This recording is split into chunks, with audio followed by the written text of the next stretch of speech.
outside in the sun like Elliot Kobo. I'm running fast, LA de la Cruz. Turn on the JAFFOs, get my news. 7FL doing good, how I knew. All-Pro JAFFos, the All-Pro, jump off sports. They speak facts, you talk smack, you get sacked. Come tune in, sit in chat. What sport you like, they speak all that.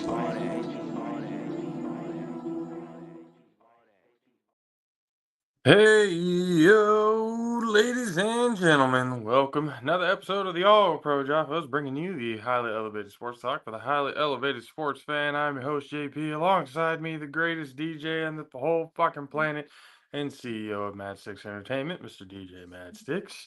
What's good, Joe?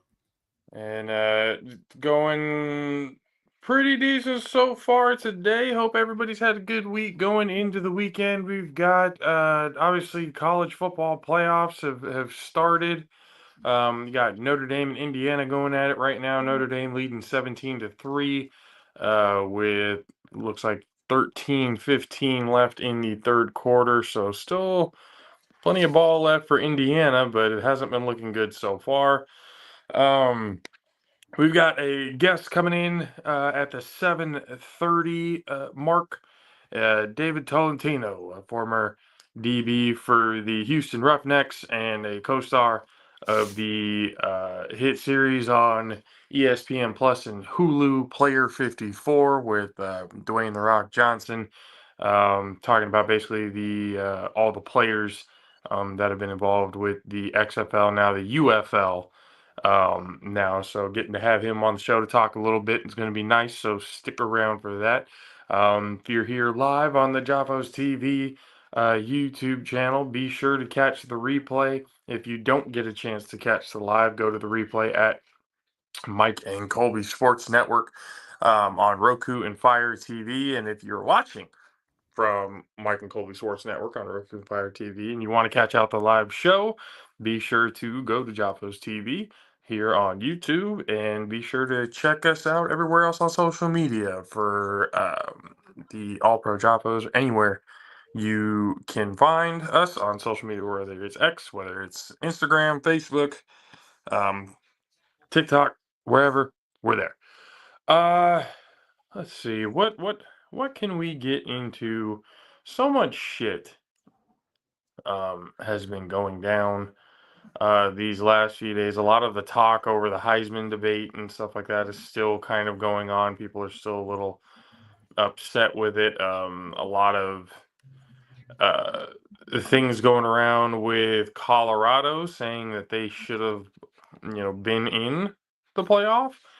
Deion Sanders saying, "Well, we have the Heisman front runner. How are we not in the playoff?" Well, I can tell you, Deion, you didn't win the games you were supposed to. That's why. Should he even have won the Heisman at this point? Like when you start, I don't know, I've been listening to some of the other, comments, around, and I really haven't been paying too much to it, but I knew he was the front runner, one of the guys, but I still think like with dudes yards with Gentry, I'm like, I still feel like he should have won it. I think most people do feel like he won it. Yeah, you played both ways, but this dude out here getting ready to break Barry Sanders. You're comparing this dude to Barry Sanders. Like, you're not comparing Hunter to nobody. I mean, there's really nobody to compare Hunter to. There's not really a whole lot of people who have played, pretty much all but 3 snaps during a game. Yeah, and I think that's really what it came down to. I mean, I completely understand, especially the talk with Genty. And I've had to kind of because I was really a big fan of Genty. I thought he should have won the Heisman as well. But looking at it, at this point, the value for running backs has gone down significantly. Right? The things that running backs have been able to do haven't been as impressive to people, nowadays. That thinking about it, remember when Melvin Gordon statistically had a better season than Ashton Denty did in a better conference, and he didn't win the Heisman when he was less than 100 yards away from breaking Barry Sanders' record. So he didn't win the Heisman. They gave Heisman, to Heisman running backs. They had less than 2,000 yards. So that's really what, everybody's argument was. Well, the running back Heisman winners had less than 2,000 yards. How come well, nobody was making this argument for Melvin Gordon at that time. You know, I forget who won the Heisman that year. Melvin Gordon was competing for it, but nobody was really making an uproar about it. And I think a lot of it has to do with. I mean, let's be completely honest. You know, people have been hating on Dion, you know, and Coach Prime in Colorado for forever. Since they got to Colorado, you know, all of this shit with, you know, Travis Hunter and his girlfriend or his fiance and everything, that like just all the shit that you can possibly think about. And then Shedeur Sanders coming in saying, how was I not a Heisman finalist when I had better stats than Dylan Gabriel? Well, you had the guy named Travis Hunter there. If you didn't have Travis Hunter, Shedeur, you wouldn't have had the numbers you had. I'm sorry. Mariota beat out Gordon. Marcus? Yeah. I mean, you know, so there you go. You obviously they're going to prefer a quarterback, especially one who, you know, being the dual threat that he was at the time. You know, it just what people prefer, and I guess the times when things happen. You know, Genty just had the bad luck going up against Travis Hunter. Yeah. Had it been anybody else, Genty walks away with the Heisman. But because you have somebody who plays both sides of the ball at an elite level, I mean, you kind of got to give it to him. He's the best player in the country. He's the most impactful player in the country. That's just, you know, we can kind of sit and be upset with it, but I mean, the facts are facts. Yeah. We ain't never seen anything like this before. You know, I don't know if we'll ever see anything like this. You know, I mean, we might, because the level of athletes that have been coming out nowadays have been getting better and better. Yeah. So there is a good possibility we get another Iron Man style player. But I mean, the chances of it happening are not very high, because not a lot of players and not a lot of coaches really are willing to let their players play both ways. Yeah. You know, injury factors. I mean, it's just by the grace of God, honestly, that Travis Hunter stayed healthy through most of this. That's how I'm wondering, like, what's his longevity going into the NFL? Like, no, most NFL teams are not finna let you play both ways like that. They don't need you to play both ways. No. So, I mean, and that's really the question. When he gets drafted, are there going to be any teams that that are going to be like, hey, or is Travis Hunter going to be making deals with teams when he makes those phone calls with teams going, hey, I want to play both ways. Yeah. If you don't let me play both ways, I'll go somewhere else. I don't know if he has another year of eligibility in college, but he can very well make that threat of, if he does, he can very well make that threat of, well, I can go back to college if you won't let me play both ways. Yeah. I'll still make money in college. I'm still going to make a shit ton, millions of dollars, with NIL and everything. Fuck it. Well, and on top of that, hey, I might as well go try and win back-to-back Heismans. Be the first one. He don't even take the NIL money. He gives it to the team. He don't take the NIL. That too. Yeah. He's been that type of player that gracious, good kid. Really, he really does seem like a good kid. Got a good head on his shoulders. He's just, there's certain things going on right now that he's starting to realize that somebody or an athlete of his caliber is going to get a lot of attention, negative and positive. Yeah. And it doesn't help when, certain things are getting blown up the way they are. And I'm sure that takes his focus a lot of away from a lot of things, but so far he's been handling it pretty well. So I don't know if an NFL team is gonna be like, hey, yeah, you can play both ways, because it's a very different game in the NFL than it is in college. And I'm sure Dion is prepared, Travis for that moment and everything, and I'm sure he's gonna do fine. But that's a whole different level. That's a whole different speed, a whole different, style of play, because you're playing against grown ass men. Yeah, yeah. So and not just grown ass men, but the best of the best. The best players from the entire country play in the NFL. They were the best players on their team. They're the best players they're on an NFL roster for a reason. So I mean, is he probably going to be the number 1 overall pick? Probably. I wouldn't doubt it. Yeah. Especially if they're going to have him going, if they're going to have him going both ways. I don't remember the last time, other than Dion, that somebody's played both ways. Or, I mean, Julian Edelman played both ways at one point, too, playing special teams, defense, and offense and stuff. So, but as a full-time role is where the difference is. It's not like Dion played wide receiver and DB at this rate. He played wide receiver like every once in a while, when they actually needed him. And same for Julian Edelman at the time when he first, started with the Patriots. They didn't know where to fucking put him. He was just an athlete that came in trying to earn his spot. And he started becoming Tom Brady's favorite target in the postseason, other than Gronk, because I mean Gronk was mostly hurt every goddamn time they were making a Super Bowl run. Yeah, yeah. But Julian Edelman was that guy who, played all sides of the ball. And, but again, it wasn't like he only missed 3 steps in a game. Yeah, yeah. It's not like it's not like that at all. So when we're talking about somebody like Travis Hunter, I let me ask you, if you were a coach, would you consider playing him both ways, or would you just say, hey, pick one? I would say pick one, only because it seems like the NFL, the injuries is just ridiculous. I don't know what's up these past couple years.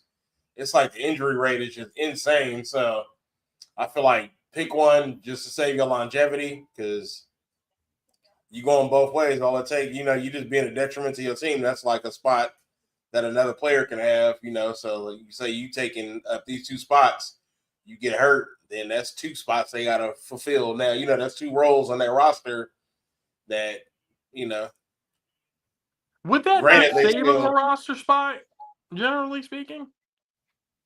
If you got one player who can do 2 spots, that adds a little bit more depth, no? Yeah. You still have the same amount of guys on the roster, that's for sure, but your ones and twos and stuff like that are a little different. Yeah. But just for me as a coach, I was just, you got to pick and especially when you get to that level, you got to pick and choose. College is cool, but that's a flag. They late ass hit. Damn. That fool was all the way in the bleachers when he hit him. But I to look up and saw that one. but I mean, the all play, the guys who can play Ironman football. I've always had respect for those types of players. Yeah. But like you said, it's about longevity. It's about how long you're really going to be in the NFL. The average NFL player already doesn't last more than 3 or 4 years. And if you're going to be playing both sides of the ball at a high level, I mean, some teams can use it. You look at shit. Take the Niners. We'll just use the Niners for instance. All the injuries they got. Shit, they need anybody to play. Anybody to play. I mean, they just lost. I was reading the other day. Lost another running back. So I'm like, who do you even play at that point? Yeah, they had Debo running back last week. I'm like, that's how you know. That's how you know it's bad. Just man. Us finding out that Debo could play running back came out of desperation to begin with. So it's not, out of the ordinary that now that we're down fucking 4 running backs at this point in time. I'm like, I've never seen a team in my life with that many injuries in a season. It is, bro. somebody That needs Madden to be curse evaluated. that Madden curse came from for our whole team. The When they whole said it team. was funny because he was on 2 different covers, so he ended up with 2 major injuries. So 2 different covers, Yep. 2 major injuries, and double the curse because your whole team was fucked. Like that just it's just, and that's why I keep saying, like I've said it from the beginning, just watch the fucking season, bro. We've had too many injuries. Yeah. Too many injuries to realistically think that we can stand a chance in the playoffs. Hey, there's no way, yeah. I'm like, Yeah. hey, unless y'all team just that good, if you can get through all them injuries and still get to a Super Bowl and win, hey, you got all my respect in the world. Like, Yeah, no, I understand Mizzle. Most. Yeah. That doesn't always mean guarantee. And then for, packages could work, but again, you're gonna have to pick a solid position. You're either a wideout or you're a DB. Now, if you're a DB, we can use you in packages at wideout, and vice versa. If you're at wideout, we can use you, packages and stuff like that for DB. If we need to run a nickel or something like that, or a dime package and need an extra DB in there, we can go ahead and do that. Or, if you're a DB and you need another wide receiver, or, down in depth or whatever, need a slot guy, 5 wide out, you go ahead and hit the package, put him out in there. In that case, that I could see happening. I could see that realistically happening more than you're literally an every down player. Yeah. That's a more realistic look. But then in my head, because everybody's projecting Travis Hunter to be the number 1 overall pick. But is he elite enough at either position to be considered the number 1 overall pick? Now, if he's the number 1 overall pick just based off athleticism and the fact that he can play both receiver and DB, that's fine. Yeah, but was he the number 1 receiver or the number 1 DB in the league? Statistically, no. Then he don't need to go number 1. Yeah. Just because you can play both ways don't mean you need to go number 1. Well, I mean, that only. now if you play both ways and elite at both spots, you number one DB in the country, number 1 wide receiver in the country playing both ways, then the only way I see him now, is he a top 5 pick? For sure. 100%. 100% he's a top 5 pick. There's no reason why he should drop out of the top 5. But for him to be the number 1 overall pick, that would tell me that team is going to use him both sides of the ball. Because when's the last time we saw a wide receiver drafted number 1 overall? I'm sure there is. I can't remember the time. I think it might have been Keyshawn Johnson the last time that happened. When was the last time a DB was drafted number 1 overall? Yeah. Fuck, I can't remember in my lifetime ever a DB being drafted number 1 overall. So, and you're in. If anybody's in the chat, Encyclopedia Doug. Anybody else? Irvin Fryer in 1984 was the last receiver. Who? Irvin Fryer. Irvin Fryer was the last 1984 for the Patriots was the last wide receiver drafted as the number 1 overall pick. Keyshawn Johnson wasn't number 1? Nah, not according to this. I thought Keyshawn was number 1. Nah, not according to this. He was number 1 overall pick to the Jets, or was he number 2? I thought he was number 1. I could have sworn he was the number 1 overall pick. Matter of fact, I've heard it come out of his mouth that he was the number 1 overall pick.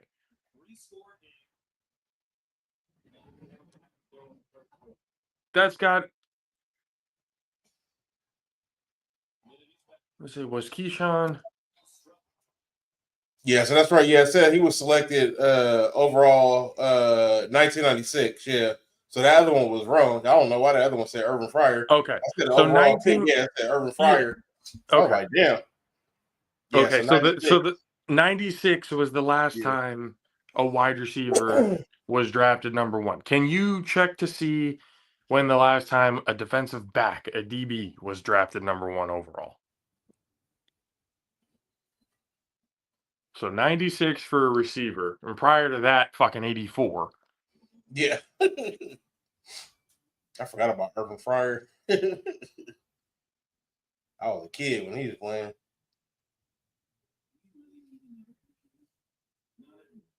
Let's see, what was 1976, Leroy Selman. 76. 1976 was the last time a DB was drafted number 1 overall. So, I mean, look, that's what I'm saying. I think, especially, and this is all under the assumption that teams will not allow him to play both sides of the ball. Now, if he does play both sides of the ball, then yes, number 1 overall pick, absolutely. I have no problems with that. But if they're not going to have him play both sides of the ball, I don't know if number 1 overall pick. So you want a crazy fact? Since 1936, only 3 wide receivers have been selected within the top pick in the NFL draft. 3? 3. Only 3. Wait, say the year one more time? Since 1936. It says since its inception in 36, just 3 wide receivers have ever been selected with the top pick in the NFL draft. Who was the first one? We named 2. Let's see. Dave Sparks for the Niners, 1964. So 64, 84, and 96. Yep. 3 times overall. That's the thing. I don't. So it's all been like quarterbacks and running backs. Quarterbacks, no. I mean, see, running backs used to. Yeah. Running backs used to be like top priority. We need to draft this motherfucker number 1 overall type of stuff. Like, that hasn't happened in a long time. Mm-hmm. The last, we got to look up when the last running back was drafted number 1 overall, because it was a long fucking time ago. Like, it might have been Ricky when the Saints, traded their entire fucking draft for him. Jonathan Brooks. Jonathan Brooks? 2024 with the Carolina Panthers. No. Number 1 overall pick. Overall. What is? Yeah, this AI shit is incorrect. I'm like, give me all kind of wrong facts. The AI overview? Yeah. With the number 1 overall pick, not first rounder. Number 1 overall pick. Because I can't remember the last time a running back was selected number 1 overall. Because at least in the last decade, I know that hasn't happened.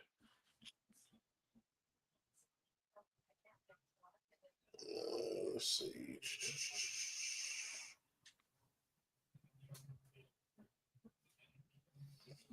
Now you don't even want to give me these facts.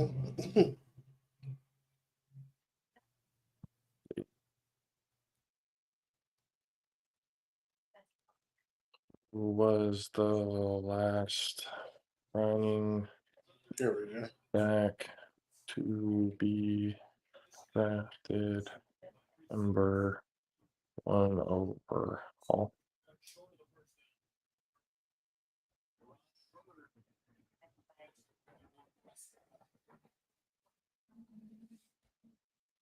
Looks like there hasn't been a number 1 overall choice with running back since Kijana Carter to the Cincinnati Bengals in 1995. That's crazy. 1995 was the last time a running back was selected number 1 overall. Considering all the running backs who have come in and out of the game since then, that's fucking crazy. That's actually kind of insane. Well, that's because everybody going to quarterback. Keep drafting all these sorry-ass quarterbacks, and the NFL just suck now. You know what I'm saying? Like, damn near every year, 1 and 2 was always a fucking quarterback. Because they don't realize, like, college is different. So college, you in college, just like, yeah, you can score, run up a score, do all kind of shit. But the NFL, like, it's different. You ain't going to, you can figure college is just some kids who just got out of high school that's playing. Now, once you're in the NFL, you're playing with some grown-ass men who've been there for years. It ain't the same. Nope. It's not. It is not at all the same. Everybody like, oh, he look good. Well, let's draft him. Now your team still suck ass. Now, 3 years from now, you're looking to draft another quarterback. I just look at the fucking Bears. Yeah. I mean, fucking 2 quarterbacks in what? 2 years? 3, really? Has it even been 3? In the last 5 years, 3 quarterbacks, yeah. Because they had gotten Trubisky, and then after that failed, they got Justin Fields, and then that failed, they have Caleb Williams. I think Dallas needs to just let Cooper Rush be the number 1 quarterback. He always seemed to win more games than Dak.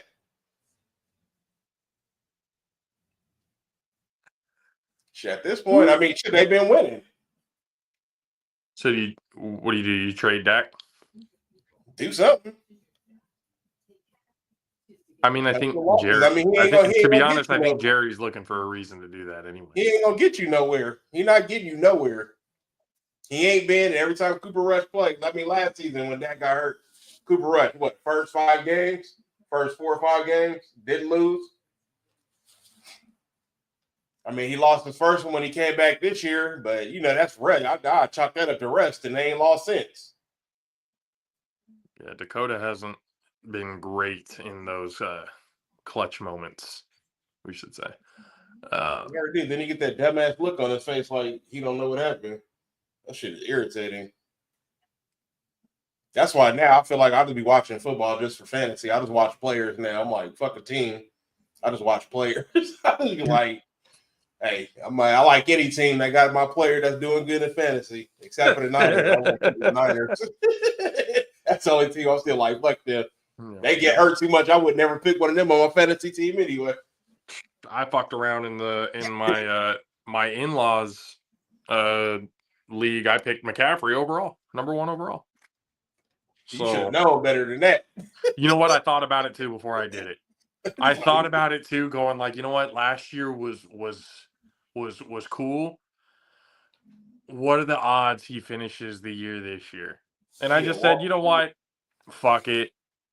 Because the upside in it is a whole lot better. Yeah. So I really just drafted him based on the upside, and that obviously didn't work. I should have known too. Madden cover, it ain't going to be good. But, it is what it is. Ladies and gentlemen, it is now that time. We got to bring into you a guest this evening. So let me chalk it or find this for you because we haven't.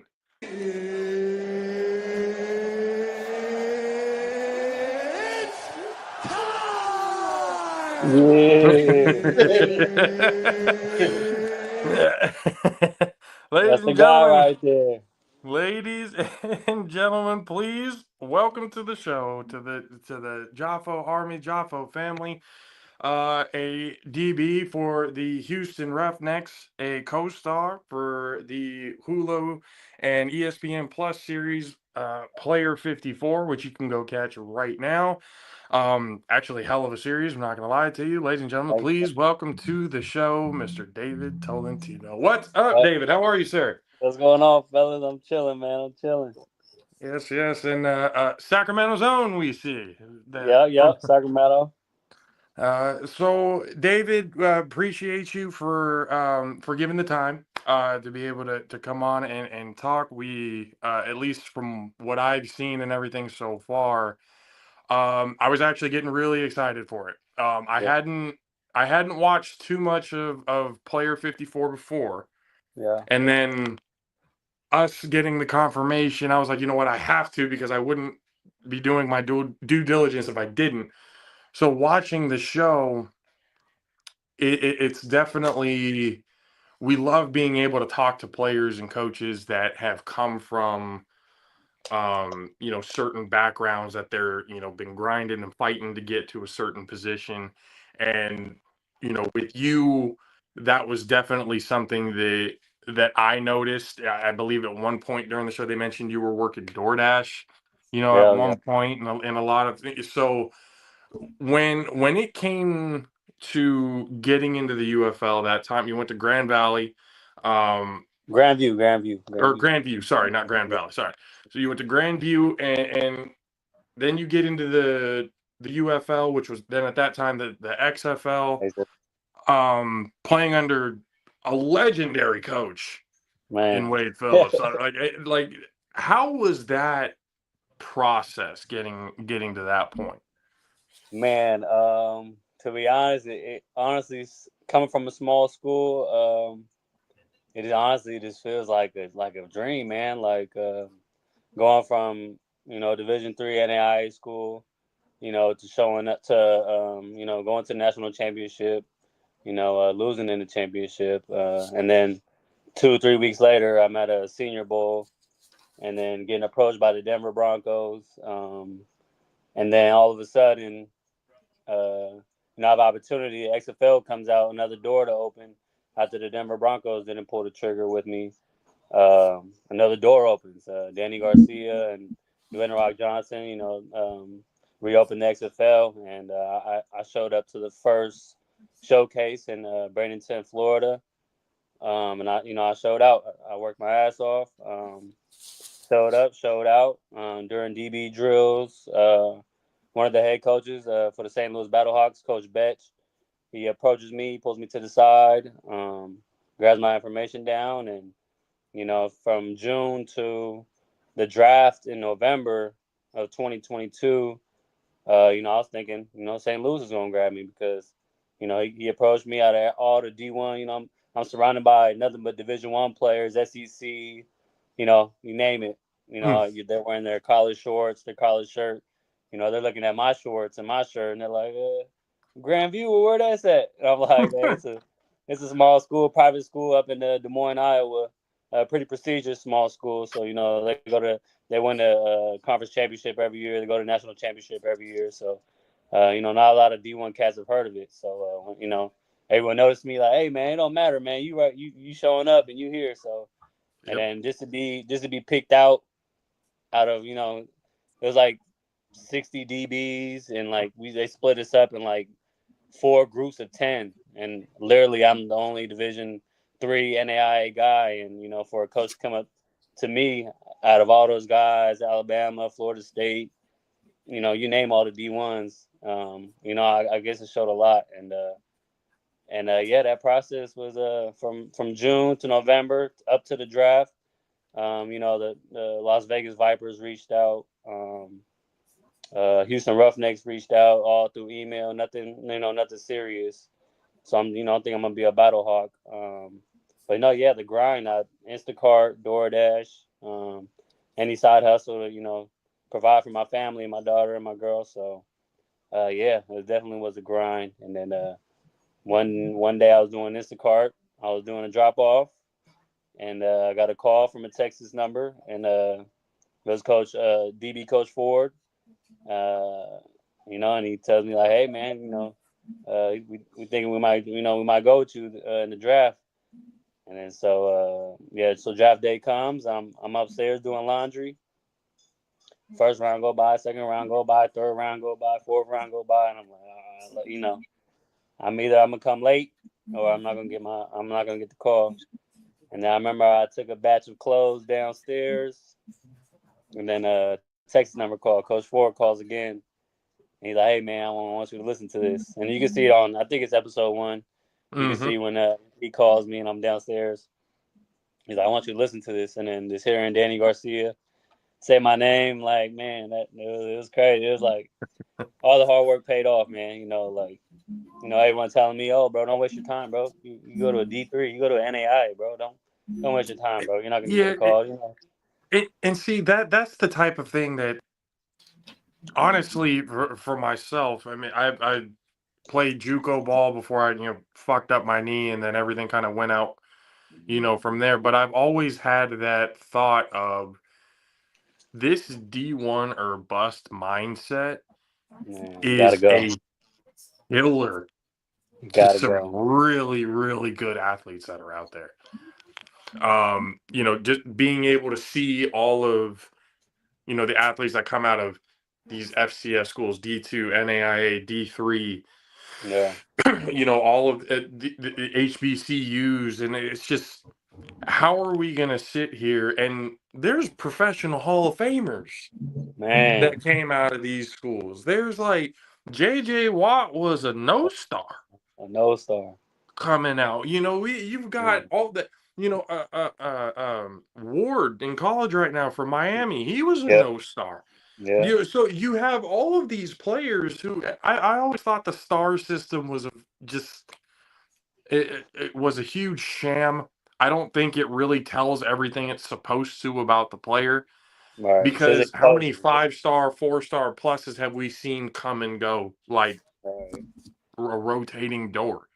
Well, if they Oh, were it's that crazy. good, they should still be in the NFL, right? Right. They're not bringing in, the heart. They're not bringing in the pride. They're not looking at where everybody's stories of. And for you, during the show, you have the daughter. Now you have your second daughter, which again, congratulations Thank on you. on that. And you can tell that your family is a huge driving force in Yeah. a lot of what you do. So coming from a family that drives you like that, how important is it to be able to have their support, be able to lean on them, and especially going through times where you were maybe you were possibly in your head going, maybe I should find something else, maybe I should go and do this. So how important was it to have that support system behind you? Yeah. Man, it might have been the most important thing. And I was in that mindset where one day I'm thinking, man, maybe I should just go full time military. Just get out of here, go find something else. Find a career to do. But just knowing my family had my back, and just knowing that they're gonna be with me every step of the way. Man, they always say, keep our feelings to ourselves, and we have no one to talk to. But for them to help me with that part, and to see the moments where I did cry and think I have it all together, and then go work out, and train and be back late, go work and be back late. Man, that was a huge help. So anybody who thinks that you know they can't, you just got to keep going. Like I had to picture myself, putting that helmet on, putting that jersey on, and when that day came, when draft day came, I was like, I pictured this, I talked this, I brought it to existence with the help of my family. Like we all won that day, November 16th, 2022, draft day. So yeah, that was a big help. Absolutely. No, absolutely. It's just with and kind of going like what you're saying, like people, especially men nowadays, there's that feeling to want to keep things to yourself. We feel like we can push forward, but all of us need some sort of support system at some point or another. Being able to kind of help Right. push in the right direction and stuff like that. So definitely don't be afraid to lean on others, especially when it's getting real tough, because God put them there in your life Preach. for a reason. They're For a there reason. for those are your guardian angels, people, whether you see it or not. Mm-hmm. Yeah. Going into the UFL, Wade Phillips. I mean, obviously he's a legendary what was it like kind of learning under that tutelage, under that coaching staff?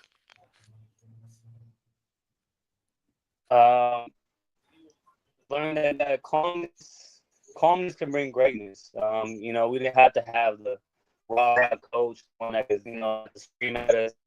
We did try sometimes to, you know, pump us up before a game, like, you guys ready? You know, we're like, yeah, let's join. You know, he's gonna give us the loud coach and the long speech before the game, but you know, the eyes are on you tonight. The cameras are on you guys tonight. You know, and just knowing who our coach was and where he came from, you know, under his dad, and how he made his own way too. You know, how he started off. He was an assistant, linebackers, all that, and then, you know, got the head coaching job, and then winning the Super Bowl 2015 with the Broncos. So it's like, you know, we have those guys around us, and who better not to play than them, you know, play in front of them and perform every day at practice than in front of them, you know. So, and bringing guys in like DeMarcus Lawrence, like, you know, this, man, Coach Wade, man, he's a great soul, man. Always happy.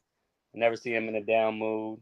You know, so yeah, that was a blessing. Just to say Coach Wade Phillips was my coach, like, never in a million years would I have thought that. Yeah, it is wild. Like, I'm sure, like, a lot of, especially rookies at any professional level, when you see names that you kind of grew up watching and going, holy shit, like, I'm being coached by this guy, or I'm playing next to this guy, like, that's Right. this is some wild, Yeah. full circle type of moment right here. Yeah. So Yeah. that's pretty. But it also seemed like not just was it a league of, second, some third chances for players. It was like that for a lot of coaches too. Yeah. There were a lot of, not so much as second chances, but kind of prove it opportunities for a lot of coaches as well. They may have not gotten a shot in the NFL just yet. He's in the UFL. It's almost like the UFL is now turned into, like, I don't want to say a second chance league, because that puts almost a negative connotation on it. Right. Because people will look at that and go like, oh, well, you couldn't make it there, so you're gonna try. It's not really about that. It's more about, and I've heard it on the show, but I mean, as football players, we hear it out all the time. The journey is different for everybody. Everybody. It is not a straight path for everybody. It may not be because you're not good enough. Yeah. It may be, certain circumstances aligned to where it just didn't happen at that point in time. Right. So go put on some more film in this league, and then we'll go at it, again from there. It's really all just circumstance, for some of it, because Yeah, and there's only so many spots in the professional leagues. That's why less than 1%, make it. It's really tough. So it being a second chance league, like, sure, it's a second chance league, and I'm sure a lot of people use it as a driving force of, they didn't want me, so I'm going to prove it. Like, and hey, I have always been for whatever motivates you and drives you to get to the highest point that you can get to. By all means, then do it. So, like, but for you, you had your family as a big driving force. But what was the driving force of don't quit? Because you just said you had not just yourself, but you had other people in your ear saying, why are you doing? So what's the driving force to keep pushing for that? I would have to say, I just couldn't see no plan B and no plan C.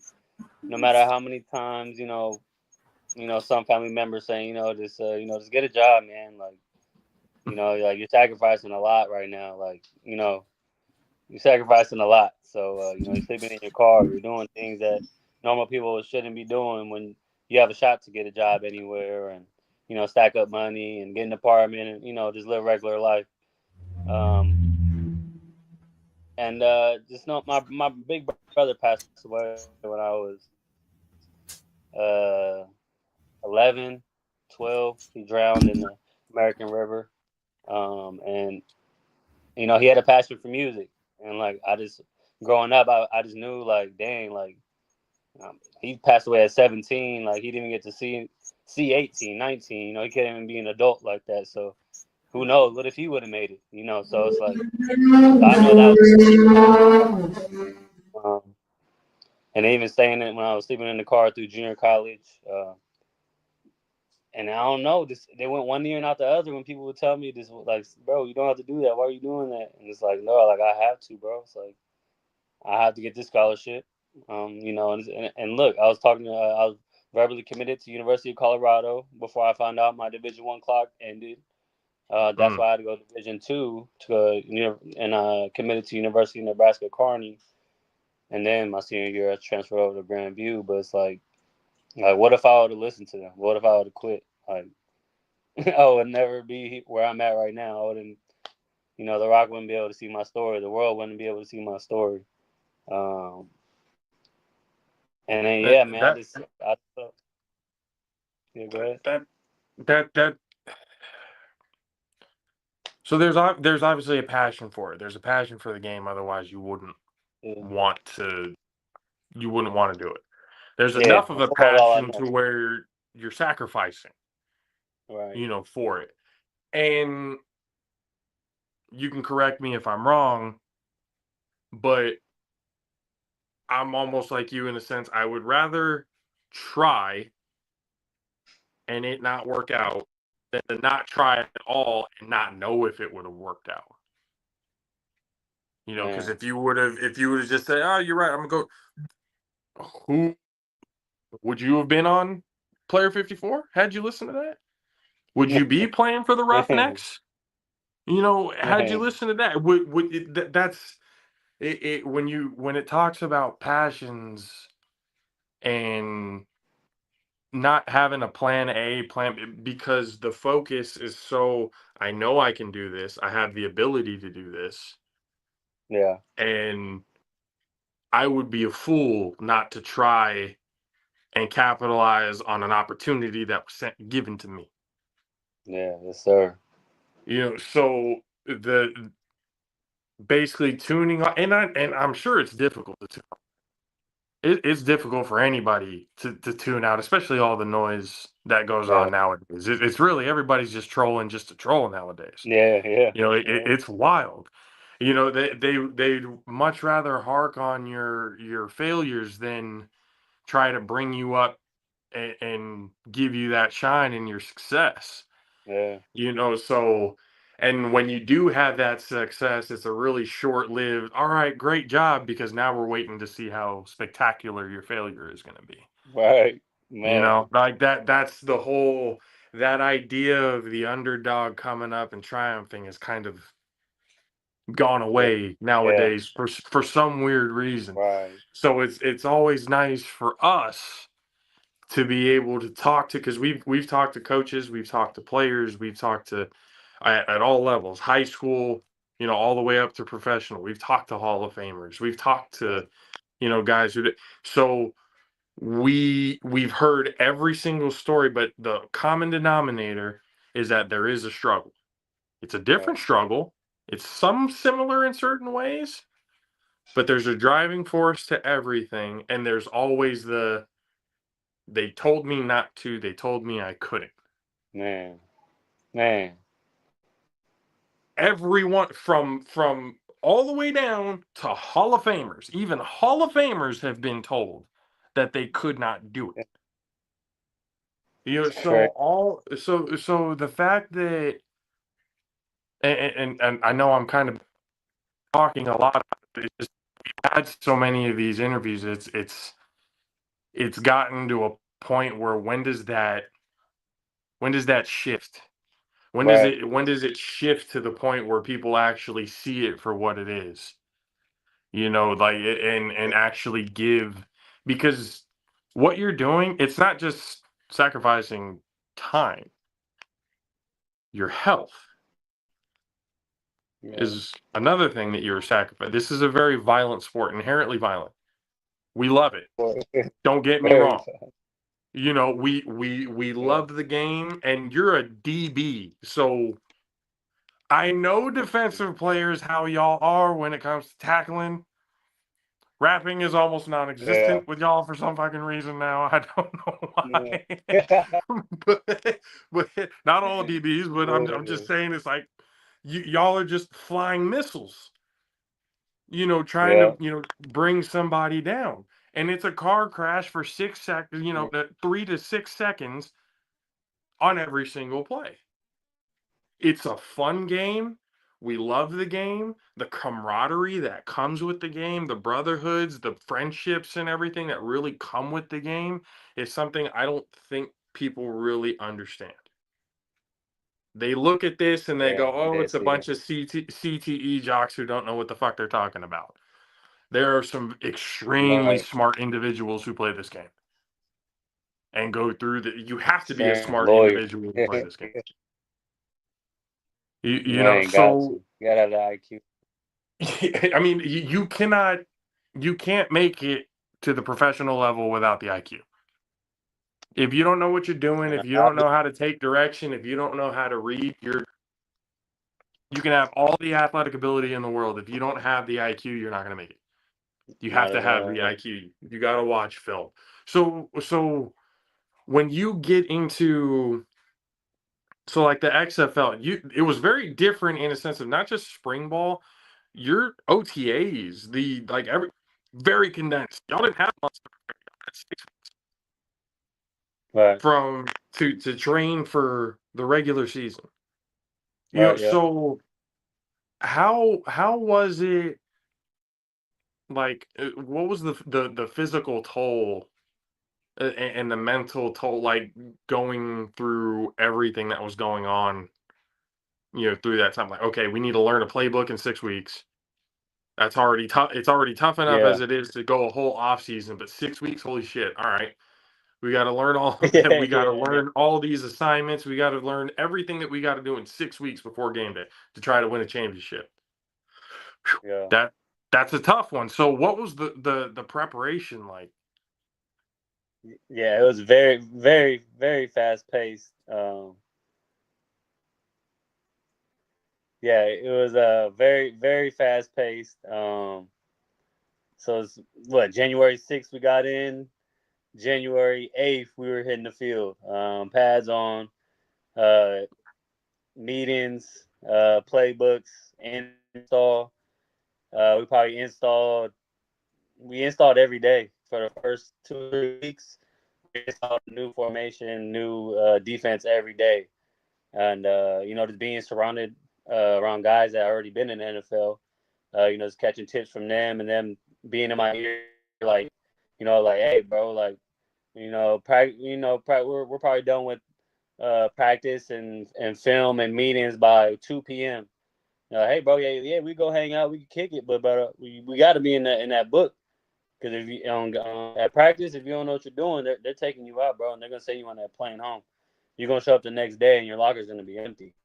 So and just knowing that just puts another chip on your shoulder. You click with guys. You make brothers really, with football. So, and then the next day, Tuesday comes.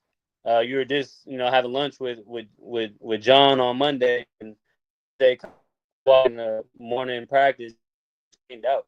So you're like, no way, like this, like. He just caught a touchdown. He caught 2 touchdowns at practice yesterday. How is he going?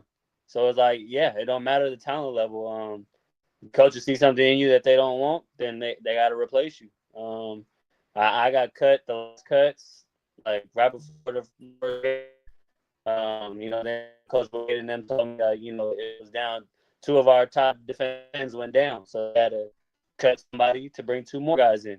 So. I was part of that deal. It wasn't wasn't good enough.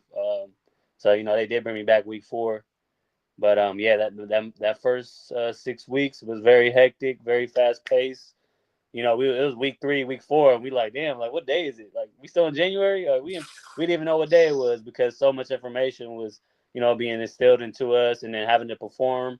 Like, oh shit, we got this install, so now I gotta remember this install during practice and perform at my best. So it's like, so our minds, yes, our minds, and our playing, and knowing the guy who made a mistake usually makes that play, but we're all we're all soaking in the same information and so much information. But I guess that's how the coaches pick out, weed out who they want and who they don't, and who gets cut and who doesn't.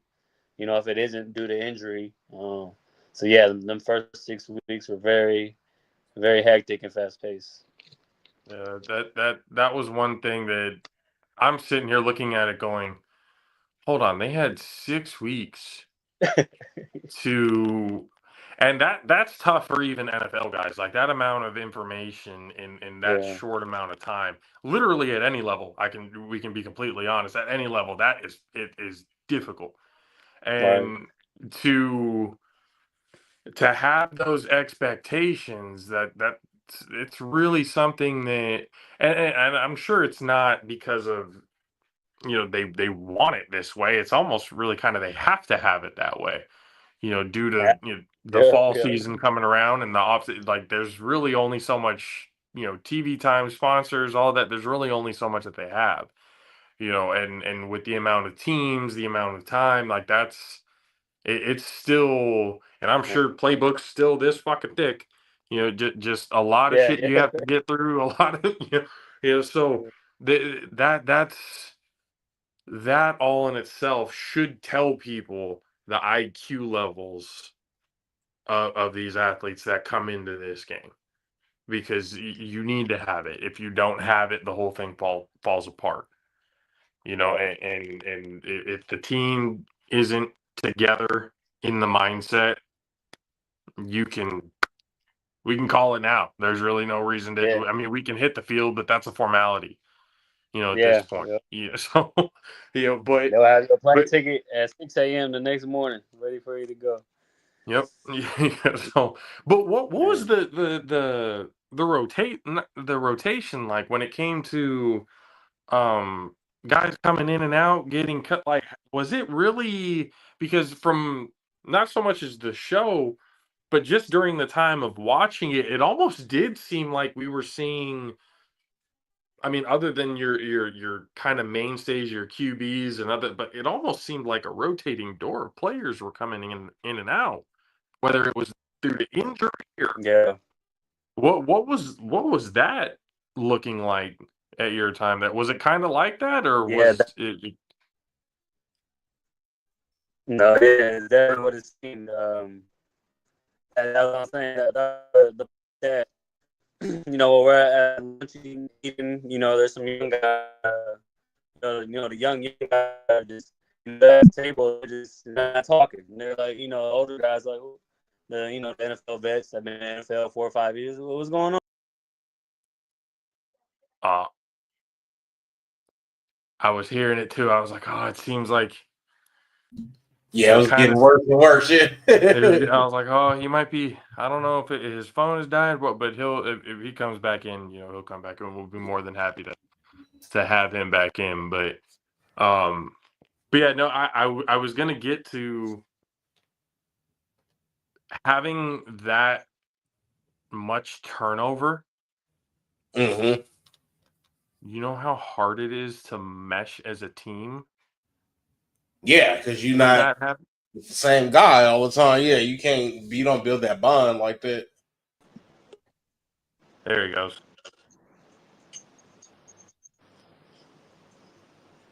All good? Sorry, All I good? thought it kicked me.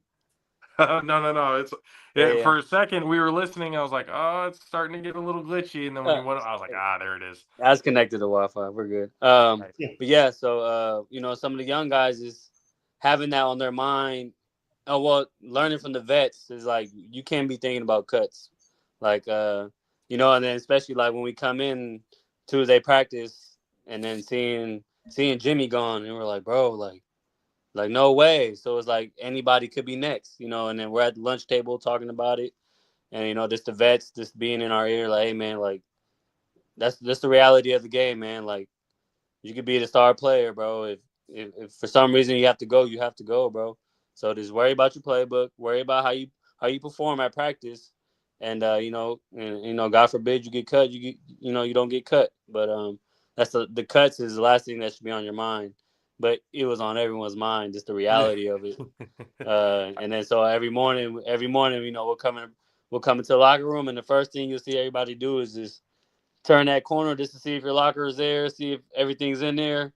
And if everything's in there, then you got another day to showcase your skills. So every day was literally a test day. So, there was no lacking, no slacking. You had to give it your all every day because they're watching. Assistants are watching.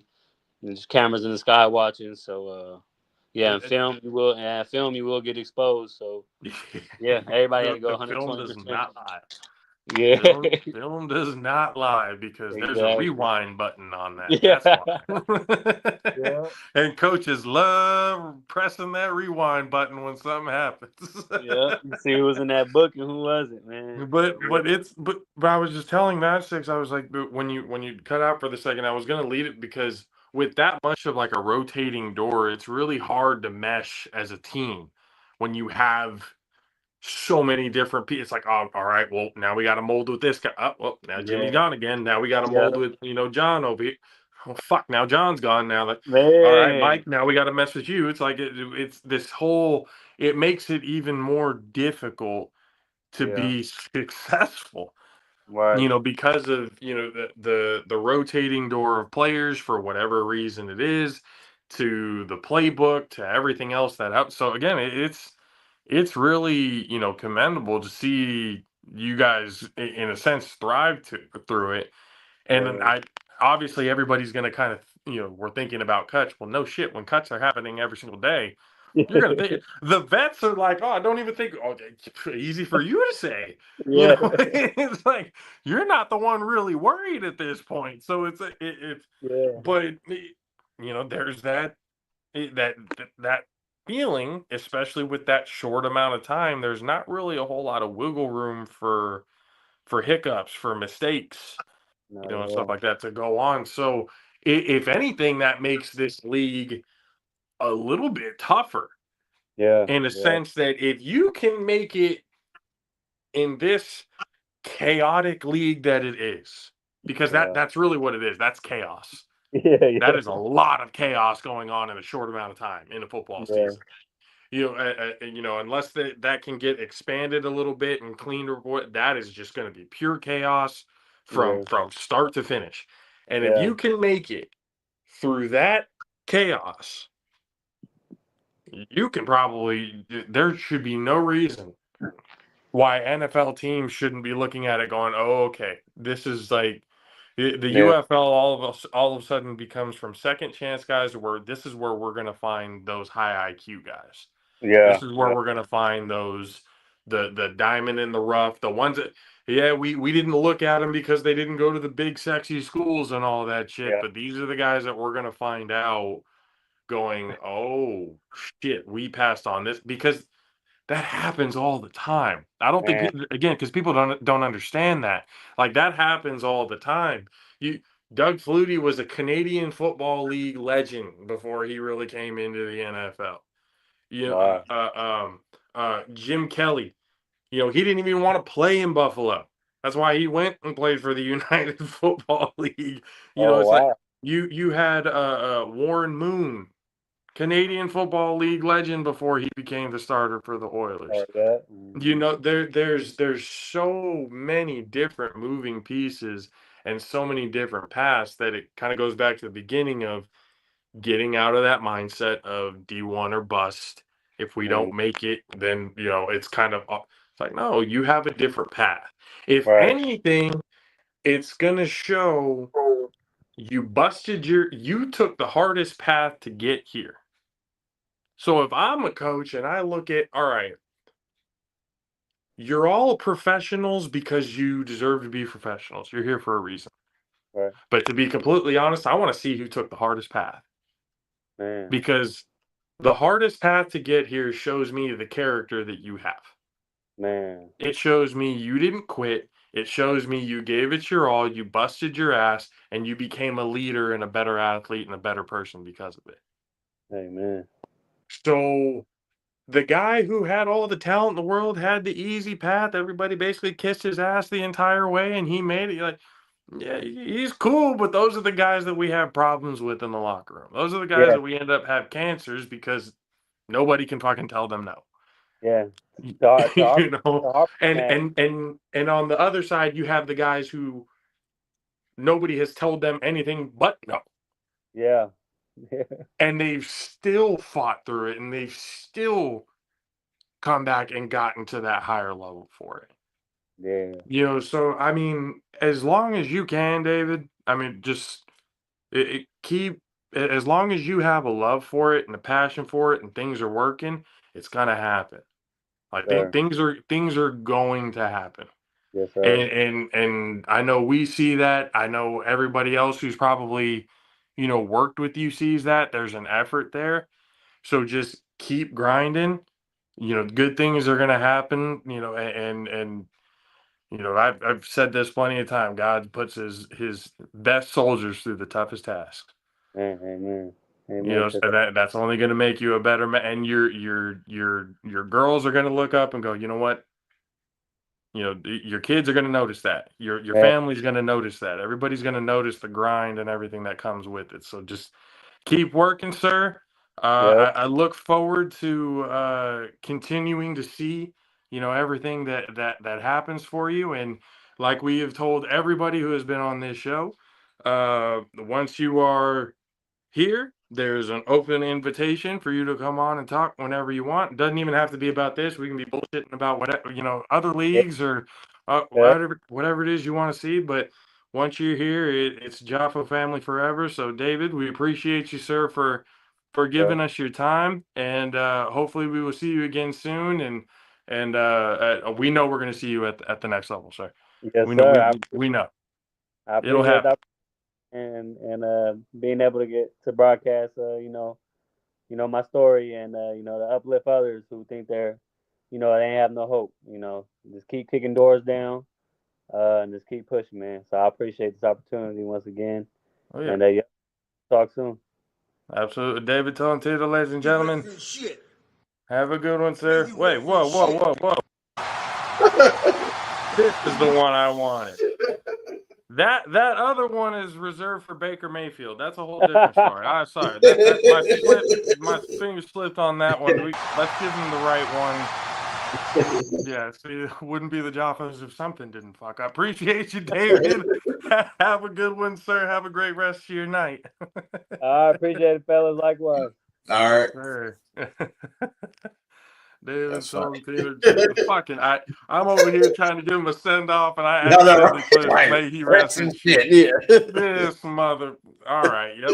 Chalk another fuck up for Josh on this one. Attaboy JP. Good job. Good job. God damn it. Apologize, David. Really do apologize. Oh goddamn! But I mean, again, it's great story. Talking to you, like you can tell that drive and everything is there. Mm-hmm. So it's really refreshing to see um the overcoming adversity mindset in a way. Yeah. Because it's very easy for people to, like, it hasn't worked for me, so fuck it. I'm not gonna do it anymore. I'm gonna find something else. And then they end up doing something that they hate for the rest of their lives. It just you always want to at least try. And Mm-hmm. if you can make it, because I mean he's tried and he's gotten to this point. So if he keeps trying, who knows, what can happen. Yeah. And damn y'all who have been telling him to stop. God damn it. Yep. That we gotta be uplifting people. Follow their dream. That's the American dream, right? You can be anything that you want to be as long as you bust your ass for it, right? So if Yep. they're busting their ass, why don't they deserve the American dream? Why don't Mm-hmm. they deserve to achieve what they are busting their ass to achieve? And that goes for everybody at all levels of everything. If you got a Indiana passion for ain't something, Indiana huh? ain't achieving their American dream right now. They're getting their ass whipped right now. 27-3. So I mean, you know, state of Indiana is finding out a lot of things that are going on, yeah. for that state other than getting their ass whooped in football. Right? There's a lot of things happening in like, Indiana that I are. don't know who y'all was playing to get 11-1, but clearly y'all wasn't playing nobody. So, but yeah, Notre Dame is handing it to them. Yeah, 27-3 with 2:09 left in the game. Yikes. Dub and Mizzle, I know you guys wanted to come on and stuff like that after the interview, so it is open for y'all to come in, gentlemen, whenever y'all are ready. If you guys are still watching, I can even shoot a text message. But then, hey, y'all come on. Let's see. Let me get them real quick. All right. Yeah. This is why we, live shows and everything like that. People, a lot of things happen. See, that's why we like doing live, because anything can happen, and you guys get to see, but it's not just all the polished shit that you see all the time and everybody else. It's not all just roses. I guess Dub's trying to get in, but yeah. I don't know. Hot ass, man. I've been dealing with this fucking foot injury. Well, it's not even an injury. No. Like, I've been like one day my feet started hurting hella bad, so I started going to the like the podiatrist, and they said I have like severe arthritis in my foot. So my shit just gets like hella stiff. After walking all day, my shit gets like hella stiff. Like, I'll sit down and get up, and like in the middle of the night, I get up and go to the bathroom. I'm gonna have to like hold on to the bed. That shit just, it be hurting. I've gotten like a cortisone injection in my foot already, and that shit didn't do nothing. They had me get these insoles. Yeah, it's just not. So I just got to get some of this weight off and try to fucking see if that helps, relieve some of this pain, take some of the, but yeah, that should have been bad. Like lately, like I get up like now, I just got up and just fucking just hobbling around. It's in both feet, but more of the left foot than the right ankle. Got arthritis in it, so yeah, so Damn. Like, no, that's get old folks, man. Getting to be an old man, but I ain't stopping. I don't give a fuck. I told him cut that motherfucker off and then give me a wheelchair. I'll DJ in the wheelchair. I don't give a fuck. Me and Keek the Sneak be turned the fuck up in some wheelchairs. Oh my god, right there. I'm like, shit. Yeah, I be popping ibuprofen. Like, they had me on fucking like anti-inflammatories, and that helped a lot. But you can't be on them long term because that should have fucked up your kidney. So yeah. Give me like a 2-week dose to be feeling great. I'll be like, oh, I feel young. Got the cortisone injection that felt good. And then like after the cortisone injection, like 2 weeks later, it was back to just hurting again. And I think it's from just walking on them hard ass floors at Trader Joe's. I was like just about to ask. I'm like, yeah. Yeah, because like when I'm home, like when I'm walking around the house, like when it's usually after my weekend, like when I'm on my weekend, I'm not doing all that walking around, it's fine. But then that shit just flare up and not fun. They flare back up. Yeah. Now I gotta walk around and fucking be Santa Claus all goddamn day tomorrow. Be Santa Claus with a pimp with a pimp lip. You said Santa crawls with a pimp lip. Wow. Oh man, that's gonna be hilarious. But arthritis in the foot. I feel like I'm already getting like some arthritis in my hands. Yeah, no, this shit is horrible, dude. I'm like, man, I don't wish this upon. No, like I feel like good, but then like I'll be sitting down and don't feel like it hurt. But as soon as I get up and go to put pressure on that ankle, it's like, nope.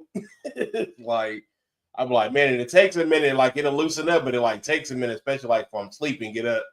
It'll take a minute for it to just like, I feel like I gotta like warm up like an old ass car, like an old ass 57. You gotta turn it on before you get it in for about 20 minutes, let it warm up, and then I'll be good. And then like once I get to work and like start walking around, I'll be cool. But it's like towards the end of the day, it start kicking in, and especially as soon as I sit down, that's when it really kick in. So I don't know. Yeah, yeah, arthritis in your wife. I think she was dealing at some point, like plantar fasciitis. I think at some point. Yeah, because see, that's what I thought it was at first. So I thought it was, and then I went and they did X-rays. He's like, "No, you got severe arthritis in your feet." So basically, I can up and down motion is fine. It's side motion is when I turn to the side. It's like the side. Yeah, it doesn't. There's no give. He said it don't move at all going to the side to side. So yeah, so So, is there a way that they can fix that without shooting I new mean, he said recorders and he said everything? there's like other basically like other like insoles I can get. Like he got me these ones I got like were like $85. He said I can get custom ones, but I don't know like how much how much they're really gonna help. I think just like for me, Yeah, I think getting a lot of the weight off, I think is gonna help. I think that's gonna be the best thing, not carrying around, 330 y'all goddamn day. That's gonna help. What up, Deb? Good. Just doing some scouting because it looks like my beloved Bulldogs will be facing the Fighting Irish Notre Dame in the Sugar Bowl in New Orleans, even though Indiana just scored, but the game's practically over with 1:27 left. I'm like, unless a miracle happened, they ain't coming back from that one. No, Nope. not at all. Right.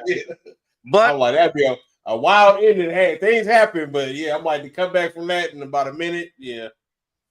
But on a side note, kudos to Indiana. Fantastic season in football. Their greatest season ever in football. So, I mean, kudos to that. Got to be a part of the inaugural 12-team playoff, but too much Fighting Irish. 3 cheers for Old Notre Dame. But, yeah. First off, fantastic interview. Great story. Definitely will be cheering for that young man for bigger and greater things for him and his family. Fantastic job, gentlemen, as always. Oh, yeah. And Thank you. happy second to last Friday of 2024. My goodness. That went by fast. Yeah, this year moved. Yeah. Now the next 4 years need to move faster. Hey, if I don't know, this dude might not the way it sounds, he might not make it in the office. He might turn it into something. He might turn it into something different. The way it looks. I have said this all long. I don't think he's making all 4 years. That's just one man's opinion. Mm-mm. But however, the two best friends, egos will clash, and we know the Orange Man does not like to share or be number 2. We'll see. I say that because now all of a sudden you have people calling the immigrant the president and the Orange Man the vice president. That's not going to sit well with his ego. Nope. But maybe hey, that's strategic for them saying that, just so they can check to see how big his ego really is. Right. We'll see when that day comes. What else? I mean, nothing other. I mean, have we really been paying attention to other bowl games other than UNLV and Cal? no. Even though Florida did win theirs and Ohio won theirs. Actually, Ohio and Jack State was actually pretty entertaining, and they actually interviewed Scott Steiner and Braun as Scott's son, I think, is a tight end for Jack State. So that that was pretty awesome. I think he had a photo shoot with the chainmail. Downside kick. Uh oh. You might be getting that miracle over here, Matt. And if I see some shit like that going, I'll be like, if y'all let this team come back and win, y'all deserve to lose. Well, it's 20 with 124 left. You're down by 16. Boy. Well, I mean, if you score, you get 8. You're down 8. Well, stranger. I mean, hell.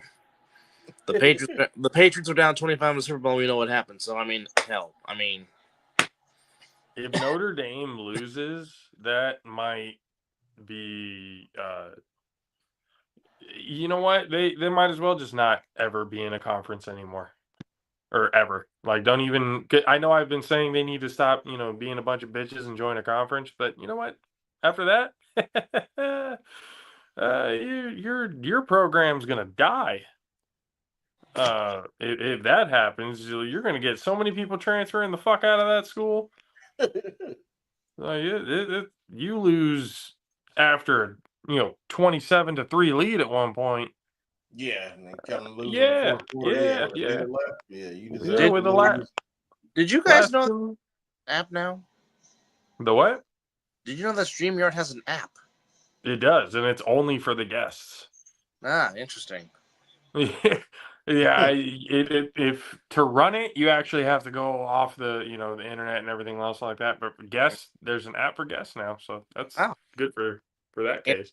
interesting. Can I ask y'all what y'all think about the new ruling of or I know if you guys have seen this, but there's a new ruling that came out saying that for JUCO players,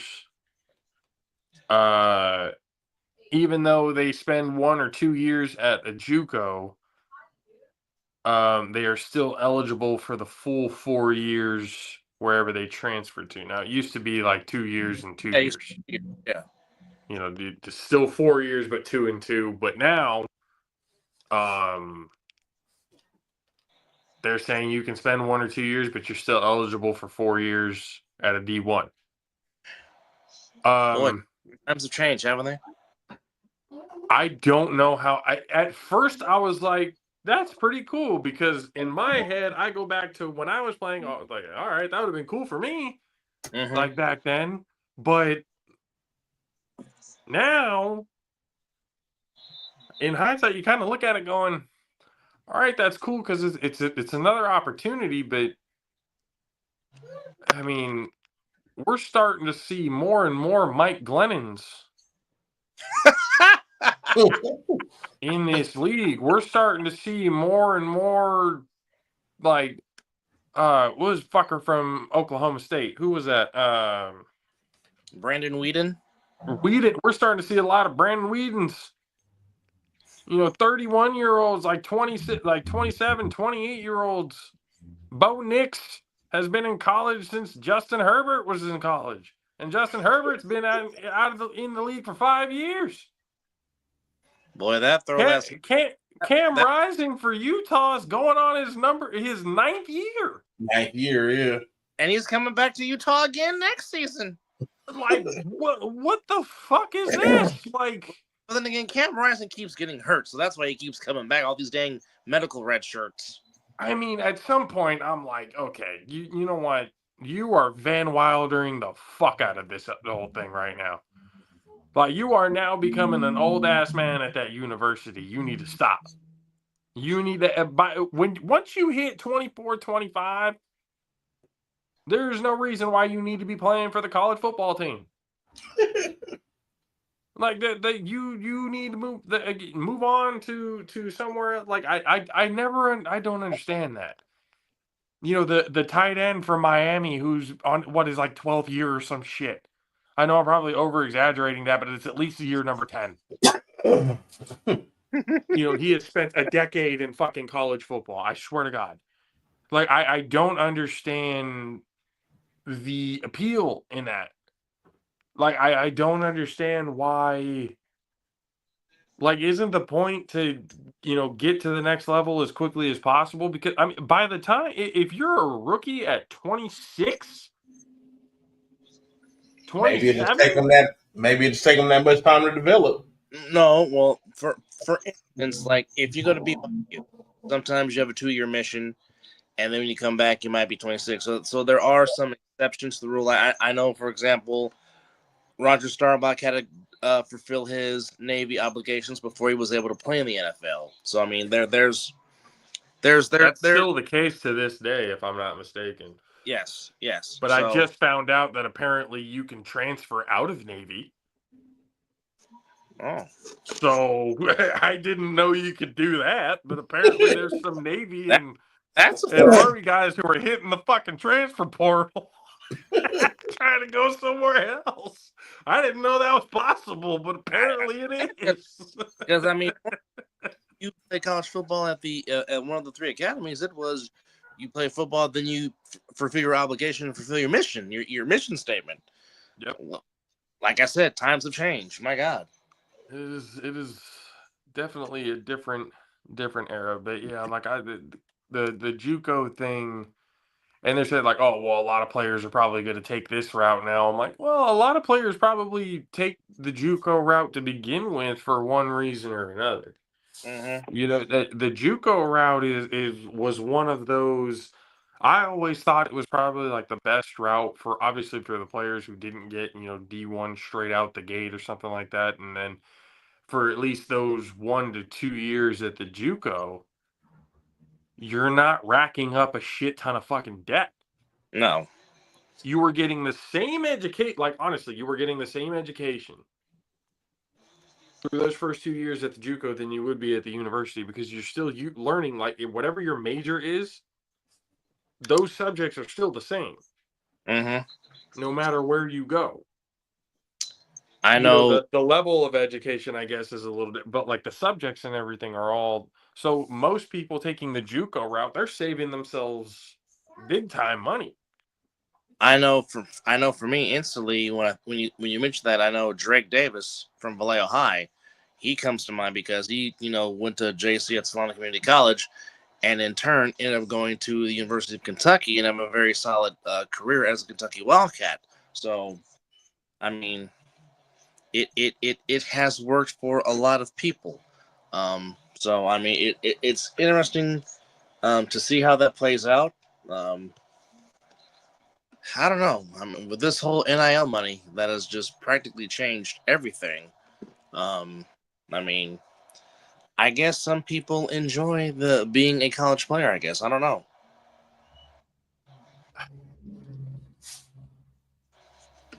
It's just. Do you think it has something to do with the fact that the not for long league is the way it is when it comes to averages and longevity? Now with the NIL, because people are making so much money in the NIL, they're trying to rack up because they know even though they could make a good amount of money in the NFL, it's not going to last for long. Mm-mm. So try and make big NIL money while you can. Oh yeah. I mean, that just kind of goes to show that the rookie contracts are Or kind now. of shit. Oh yeah. Well, they're now with so Sam Bradford, who was the last to enjoy that rookie pay grade before the scale came in. I hope he enjoyed all that rookie money. Sam Bradford was Kirk Cousins before Kirk Cousins. Overrated, overhyped, stole a shit ton of money. And the worst part about it was he went to fucking Oklahoma. That piece of shit. Fuck Sam Bradford and everything he stands for. I stand on that to this day.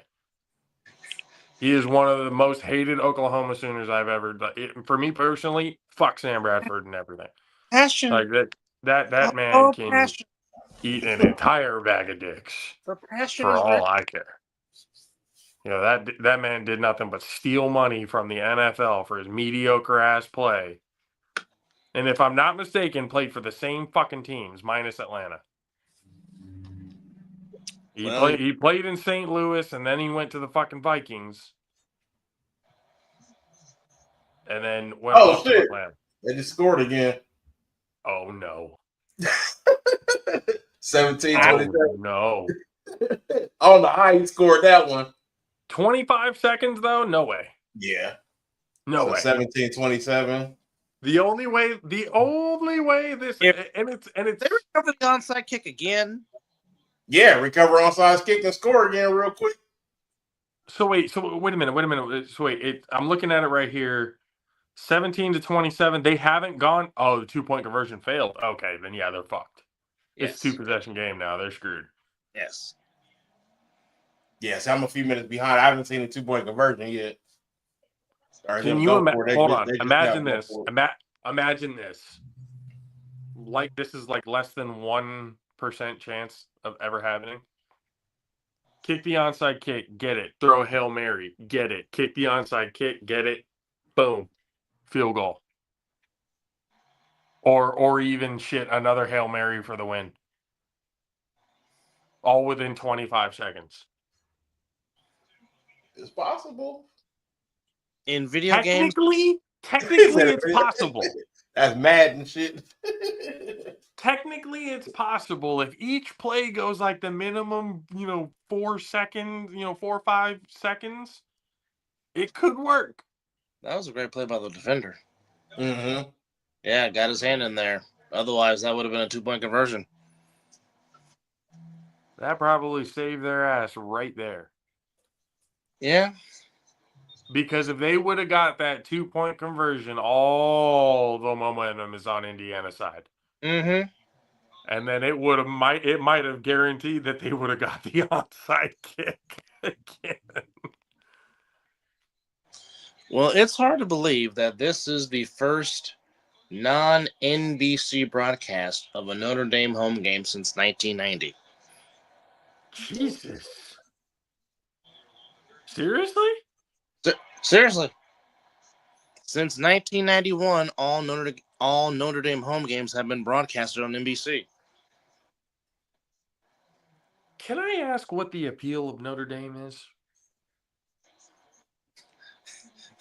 I just want to know. I really want to know what the appeal of Notre Dame football is to this fucking country. It is weird to me. It was different back then. I mean, the Golden Dome, touchdown Jesus, Mm-hmm. The old configuration of the stadium before they revamped it to where now you can't even see touchdown Jesus like you used to. Which I mean, for them doing that back then, which is something unheard of, because I mean they're still the only college football team that legitimately has their own network to broadcast home games, which is insane. But now it's because they don't have a conference. That's why. That too. But now, in your case though, your precious Bevo has their own damn network, and they're the only college that has their own network. Longhorn Network? Oh, yeah. Oh, yeah. So, You're damn right. Always innovating. You know why? Because we love our goddamn Longhorns. They deserve it. We broadcast all the sports on there, not just football. We broadcast all the sports on that bitch.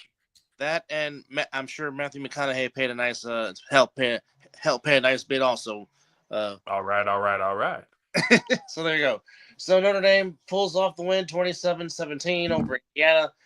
And my Bulldogs will be awaiting for them in the Sugar Bowl in New Orleans on New Year's Day. Tomorrow it's going to be some cold temperatures in Pennsylvania and up in there in Columbus, Ohio.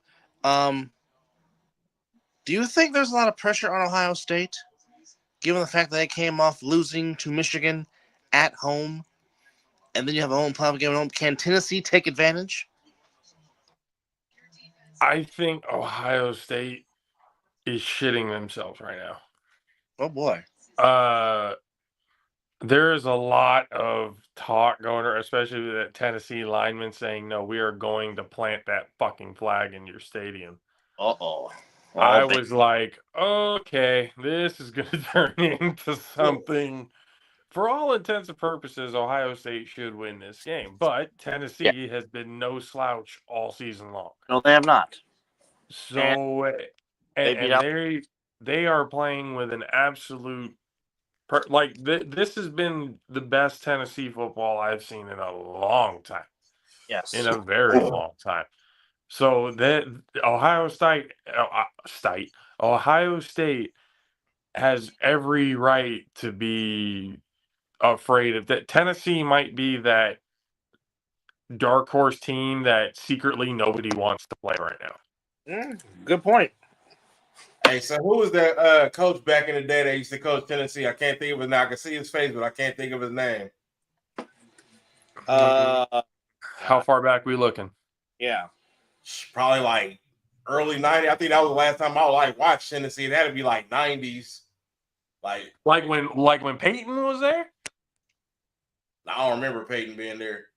Oh, I do. Because oddly enough, the year after he graduates, T. Martin leads him to the national championship. I can't think. I can see his face, but I can't think of his name. But that was like the last time I watched Tennessee ever play. He was coaching. Okay, well that has to be either Johnny Nealon or Philip Fulmer. One of those two. Because I know Fulmer was Peyton's coach and T. Martin's coach when Tennessee finally won the national title back in 1998. So I mean Yeah, they that haven't really been all that great since. no, they have not.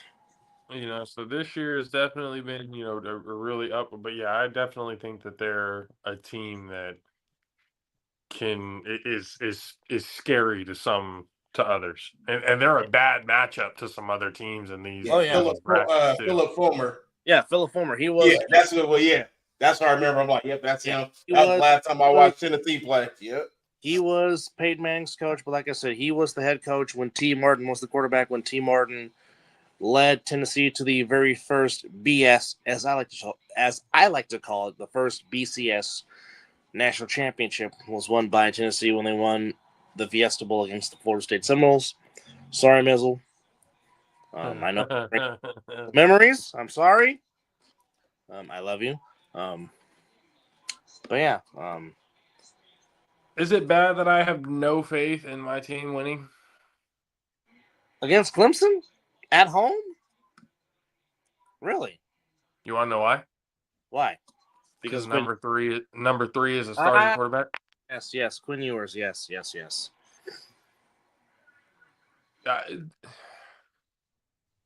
They may get the win, and people are going to be like, "Oh, yeah, see, they got the win. I'm telling you right now, and this is why it's pissing me off so much because I'm having deja fucking vu right now. Oh, baby. Okay? I am literally looking at a Jimmy Garoppolo ran 49ers team. Oh, no. Where our no. run game and No. our defense You went bailed there. him out of everything. You went there. Oh, God. That's exactly what I'm looking at right now. Oh, you went there. When I see this team, that's all I see. I see a quarterback who we are winning in spite of. We couldn't beat Georgia. Why? Because he's throwing picks. He can't throw downfield. Well, heck, Carson Beck was doing everything he can to be in a giving mood to let y'all win. You see what I'm saying? There's literally no reason why we should have lost that game. To which Carson Beck will not be playing. I'm pretty sure he will not be playing. So you're probably like the new kid that you have now. Gunnar Stockton. He's probably better. Well, he's probably the better pick to begin with. He might actually be a godsend for you guys in this playoff. Well, he'll get his chance against Notre Dame on New Year's Day.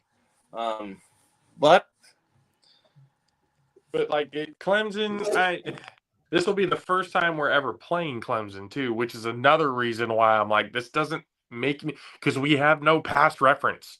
This is a whole new, like we've never played this team before. So this is a whole new thing, even though we know who they are. Yes. There is no like real history between these two teams to go by. Correct. And the way my luck has been this entire fucking year, I would not be surprised if I get a nice little present of shit before my birthday on the 21st with Bevo going down to Clemson. I would not be surprised whatsoever if that happened. Which, by the way, my fellow December birthday, happy early birthday, my guy. Appreciate it. Thank you. But I would not be surprised because that's the way that this team has been. Yours has been hot dog shit this entire year. Oh. But the only reason why we've been successful is because our running game is one of the best in the country. And our defense is one of the best in the country. Or should I say, my fellow Sag, since it is on the last day of the Sagittarius season. I'm like literally on the cusp. I have at some points they say I'm one, and then there's some points to say I'm another. I don't even know what the fuck it is anymore. I really don't. Well, you still share the same born month as me, so there you go. Or no. But it's just. And again, I just see this team, and I'm like, it's a big time situation against a team we haven't played. I don't see this. I don't see this playing out well. If we win, cool, because I actually feel better against Arizona State. Mm-hmm. I feel better against Arizona State, and it's not to say that Arizona State's a bad team. It's just No. they're a very one-dimensional team. You shut down Scatterboo, it's over. Yes. Like that's pretty much, and we have the defense to be able to do that. So I have no real problems with Arizona State. Now they might be the team to actually, fuck us with our pants on, but that remains to be seen. But just with Clemson, I don't feel good about it. I don't feel good about it whatsoever. And I think I don't think any Texas fans should feel good about it. Nobody should be delusional in these thoughts right now. And please, for God's sake, stop saying Texas is back. Oh my fucking God, I'm so over this saying right now. It is beyond infuriating. We need to stop this facade like we have even been anywhere so far to say that we're back. We haven't been shit since Vince Young. So let's pump the fucking brakes a little bit. We win the fucking Alamo Bowl and we're yelling we're back. What? The fuck? No, we need to stop that shit. It's time we need to stop saying that until we actually win a national title. And then Tennessee, Ohio State. I'm actually picking Tennessee to win this. They got OSU. They got Ohio State at -7. Like I'm going to pick Tennessee in this one, and then Oregon's really going to have a problem. I don't know if Oregon will be able to beat Tennessee. That's why I'm kind of looking at it going, and then that would be fucking worst case scenario for me. Shit, we get to the semifinal, and we would have to play Tennessee in the semifinal. Battle of the T's. Like that would, because I know what the outcome of that game is going to be, and that's going to be devastating. And then we're going to somehow see for all intents and purposes, it may just end up being Tennessee versus Georgia. No, because my dark horse, well, not my dark horse, but I really do think Boise will get to the title game. I just do. Because to the national title game? Yes, because this is the type of format that Boise thrives in, and they have for a long, long time. Because how many times has Boise won Fiesta Bowls when they probably would have given the eventual national champion a probable better matchup than the actual national championship game was? I was going to say, like, you gave them a bye week, and then their first game is the Fiesta Bowl, a bowl game that they fucking own. Like, that's gonna... Yeah, that's beyond ridiculous at that point. But I don't know. I feel like the upset of the tournament is going to be... If it's going to be any, it's going to be SMU beating Penn State. And SMU has a very good chance to win. They really do. Can you imagine if they win in Penn State? With over 100,000, that boy, Beaver Stadium would go home crying in tears. SMU, you talk about a revival comeback story from death penalty to beating Yes. Penn State in Beaver Stadium. Like, that's a whole... Like, people aren't talking enough about SMU. I'm going to be honest with you. Like, people are not mentioning SMU enough. Like, that team, if they beat Penn State, I mean, SMU Boise State would actually be a fun matchup to watch. I agree. That would actually be pretty fun. Penn State would be good too, but I mean, SMU Boise State, I feel like that would be one of those barn burner type games that everybody's going to enjoy. And then a part of me thinks Notre Dame and Georgia is just going to be boring. Some might agree with you. Maybe it's just because I look at Notre Dame and I'm like that they're just, and I'm at this point in time I'm sick of Georgia.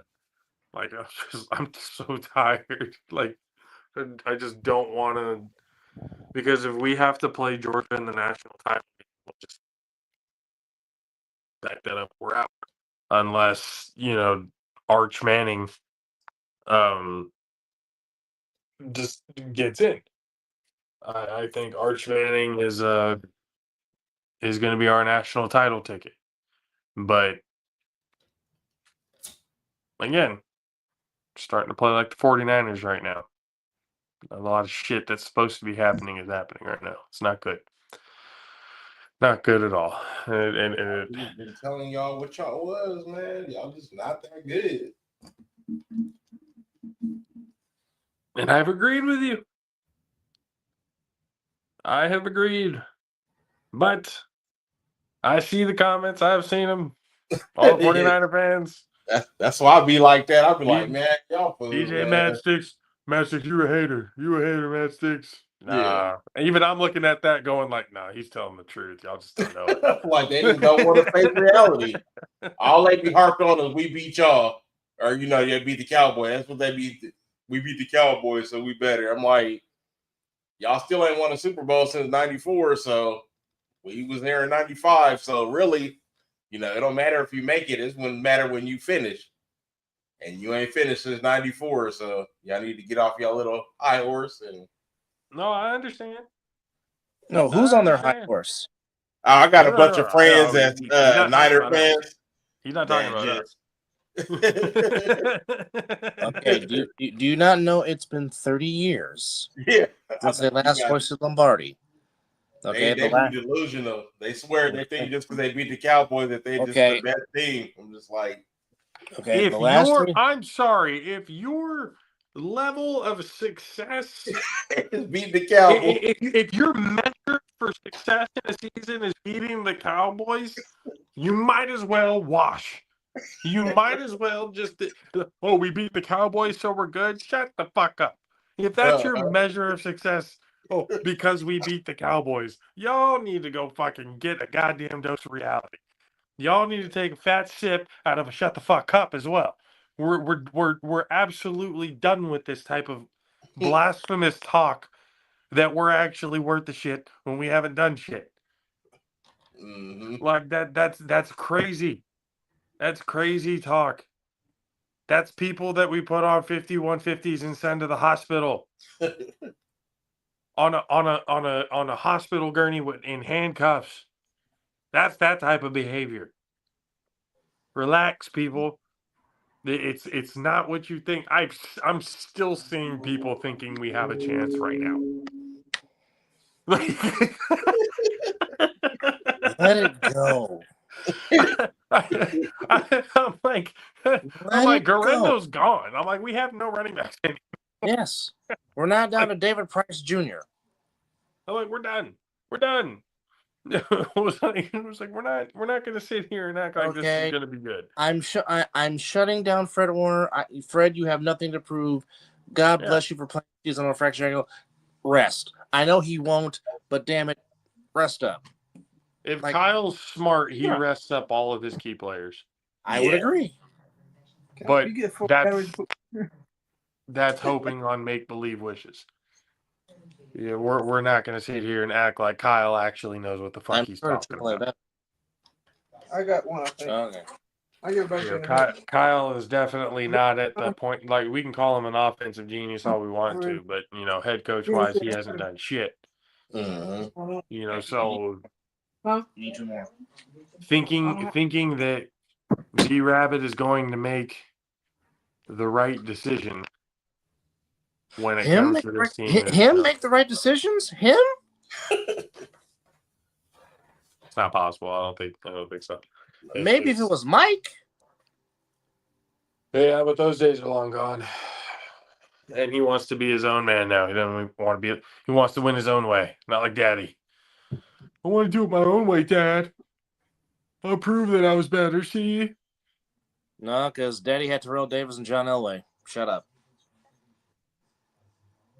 Yeah, we don't have a John Elway just yet. No, we don't know. have John- We don't know what Brock is going to be just yet. I don't know Now- about that $65 million mark either, though. I'm going to be completely honest with you. Now, That $65 million mark, Brock, I love you. I don't know. I don't think so. No, because a very good friend of mine was asking me about this, and he was like, okay, take the fact that you're an Iron fan out of the equation. He was saying, would you pay Brock $50+ million? And in my mind, I said, $50+ million? No, I wouldn't. Because for me, and this is just me, now I cannot speak for the rest of the 49er faithful. I can only speak for me. But in my view, for me, priority number one is re-signing number 57. That's it. That's all. Because in one half of football, he showed you what was missing on that defense. In just one half. Like, if I was John Lynch, I would have came to the sideline and be like, how much you want right now? In the middle of a game against the Rams. I'd be like, how much you want right now? We're going to sign that contract before you leave this fucking building. Yeah. Yeah. For me, priority number one is re-signing number 57. Because you saw much 54 missed 57. We need and to it was lock quite up. obvious. We need to lock up that duo. Yes. For the foreseeable future, because that would just watching him, play. I was like, wow, this guy is just a whole different motor. Like it's complete. The defense is completely different with him out there. It's not even comparable. So finding a way to keep Dre Greenlaw on this goddamn team, I agree with you, is priority number one. Now, when it comes to Brock, $50+ million.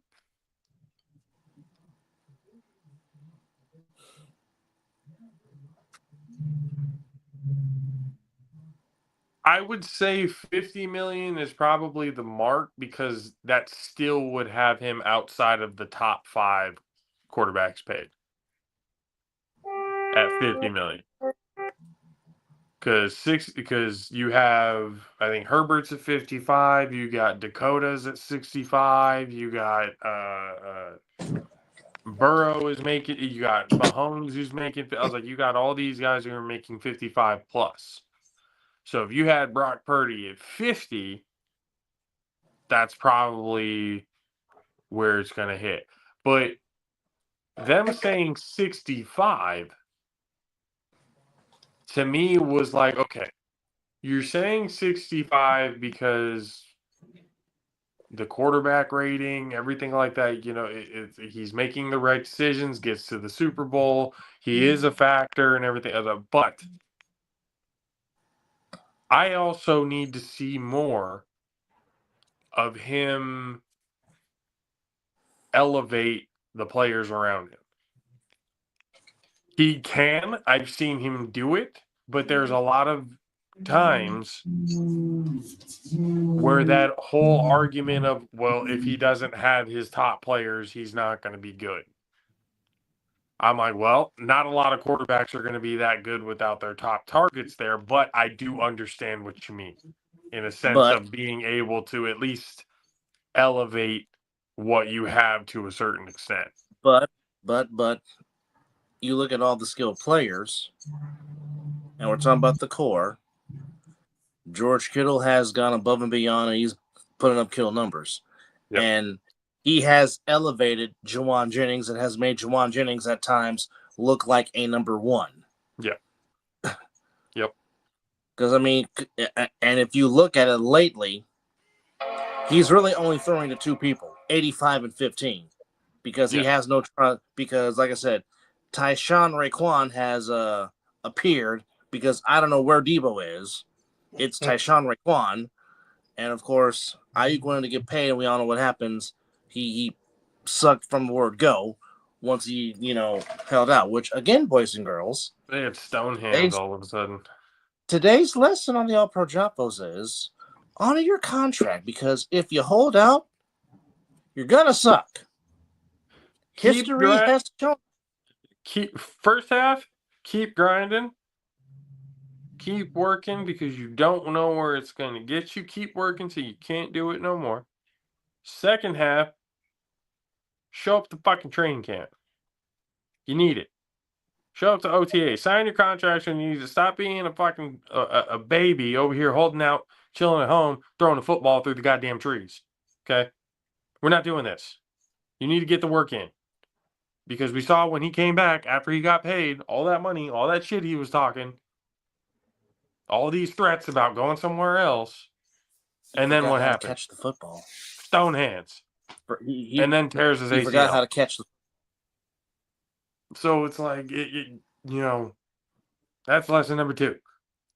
So we appreciate the hell out of everybody once again hanging out with us on this Friday night.